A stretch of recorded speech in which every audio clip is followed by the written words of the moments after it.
Hello, everyone. Welcome to another episode of the Lifetime Legacy Lawyer podcast. I'm Thomas Vick, joined by the other co-host of this podcast, Seth Wilson. Seth, how are you today? Thomas, I'm doing great. It is hard to believe we are midway through November and quickly approaching Thanksgiving.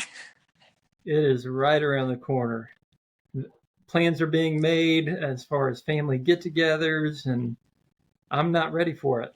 I am ready for it, but I'm not ready for it, That's if you know right. it. That's right. Sure seems like there's still a lot to do as we get ready for year end, both from a work side of things and from family side and all of those. So I thought that might be actually a pretty good topic of discussion for us today as you're getting ready to get into list making mode for the new year in terms of maybe New Year's resolutions and what to do to close out this year and gift lists and all that fun stuff, and just kind of look at that from an estate planning perspective. Yeah, I think that's a great topic for us to discuss today.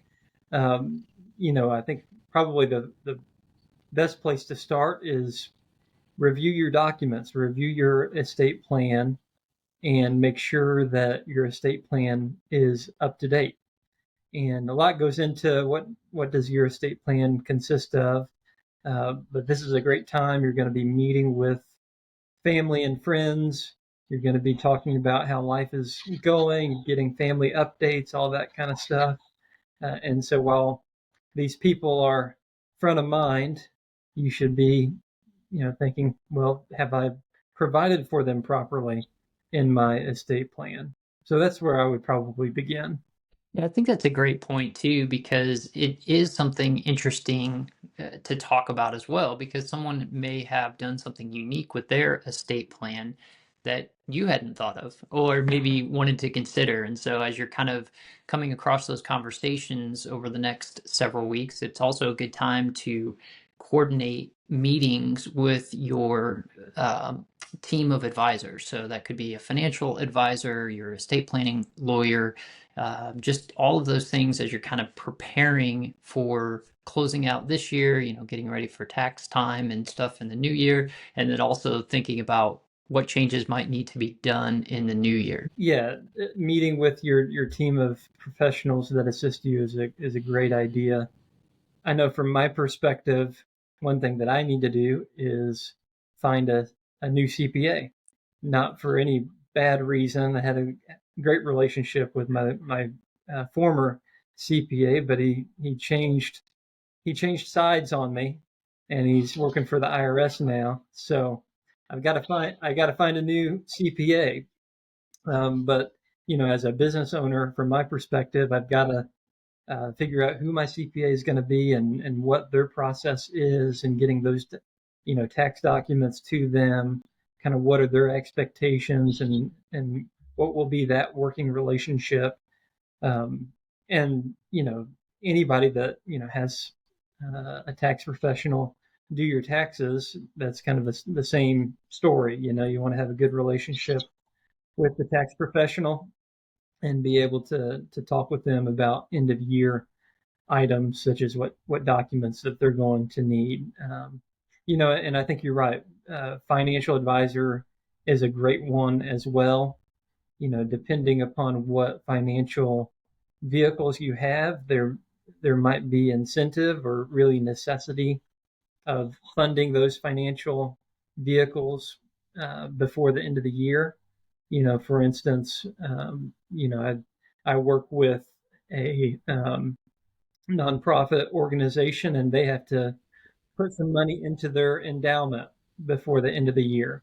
And so that needs to be done, so that there needs to be some kind of meeting with the financial rep for that. Or it might be funding your IRA properly before the end of the year, trying to get that done. I know that you got a little bit more time than the end of the year, but you could go ahead and get that done before December 31st. And so meeting with financial advisor is a great idea. Yeah, and it's such a great analogy of kind of that teamwork making the dream work, right? Like you got all these plans and ideas, and it's really helpful to have that plan for the financial side of things so that when you think about meeting with the estate planning attorney on our end of things, we're helping you protect and transition those assets appropriately. And so you know what your plan is and what you're trying to accomplish. And now you know how to protect that at a time of incapacity during life or an eventual passing, or what contingencies there are. We've talked about on the podcast before, but just such a good time to kind of think through all of those. There's also year-end giving opportunities and things that may affect what your tax bill could look like in the new year.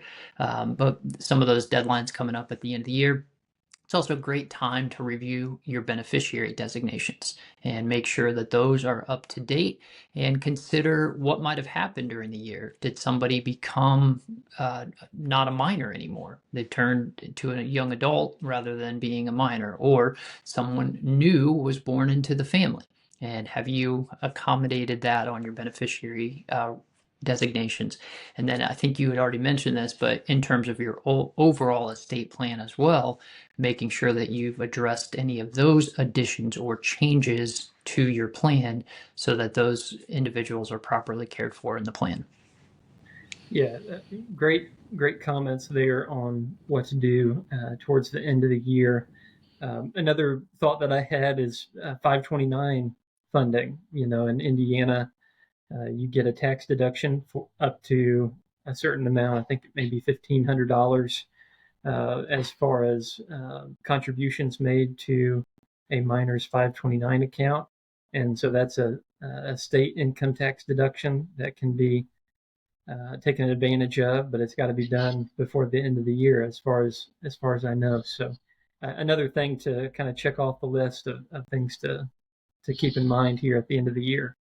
Yeah, and then on that topic, we've talked a lot about the annual gift exclusion and what that's going to look like in the upcoming years. And so, as you're thinking about potentially doing some strategic gifting, this is a good time to consider what that looks like. Have you maximized the opportunities that you have there to take advantage of that exclusion?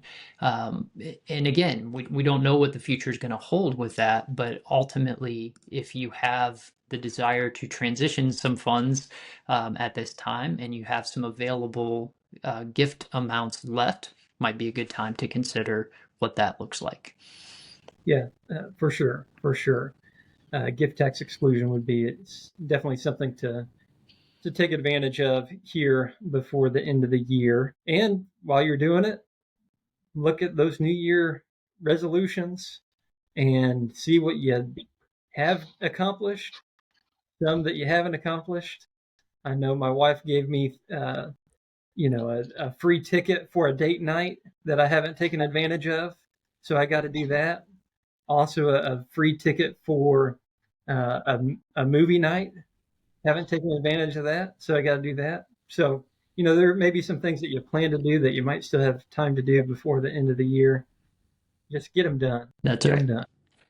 What gets scheduled gets done, right? And That's that's right. that's a great thing. Maybe you started off with a will-based plan, and now you're maybe reading or getting some more information about that says, what about putting it together a trust-based plan and moving in that direction?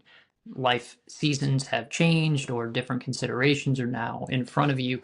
That may be something that you put on your New Year's resolution, is to meet with a estate planning attorney to talk about what the differences are, and does that make sense for your situation now, given what might have transpired. And so, again, all these kind of year-end things and planning and the excitement of the get-togethers that are coming up, and just all the life management things that we kind of put to the wayside, are really good to, like you say, make sure that, hey, what we're doing here is really trying to maximize our ability to be with our loved ones and provide for those loved ones. And so, taking advantage of the coupons to enjoy time together is, one of those things. You reallocate the time available. And I know, as an estate planning lawyer, we just get inundated with lots of things going on, especially at year end, trying to make sure we take care of clients. But we kind of have to preach to ourselves too, right? Take care of our Yep. families as well. That's right. That's right. There's always the balance between work and life, you know. So I think you and I do a pretty good job of balancing that out. But you can get we can get out of sorts from time to time. You gotta have kind of have to have a reset from time to time. But For sure. And I yeah, think you probably have to ask the people that, around us whether we actually are in balance or whether we just think we are. that's exactly right. That's exactly right. Well, Thomas, it's great chatting with you today on these year-end topics. And again, it's just a great time to just kind of look at and celebrate the things that have happened this year. And maybe, there's some things to work through that were difficult this year. We handled those probate administrations, and that represents the loss of a loved one, family member, somebody in the community. I mean, it's just very fulfilling to do what we do because we help people navigate some of these life challenges. And so that's a time of reflection is always good. If folks do have questions, though, how can they get in touch with you? The best way to get in touch with me is by going to viclaw.org. Got a revamped website, viclaw.org, and you can go onto that website and book a call. Seth, what's the best way to get in touch with you? Thomas, the easiest way to get in touch with us is our website as well. It's since we're located in the heart of Hamilton County in Noblesville, that's our web address. Makes it easy to find noblesvilleattorney.com. And so, same kind of thing, just go look for that contact us page and submit a request, and someone from our team will reach out and get a time on the calendar to answer any questions we can for you. Very good. Well, we'll see you next time. Thanks, everybody. Bye.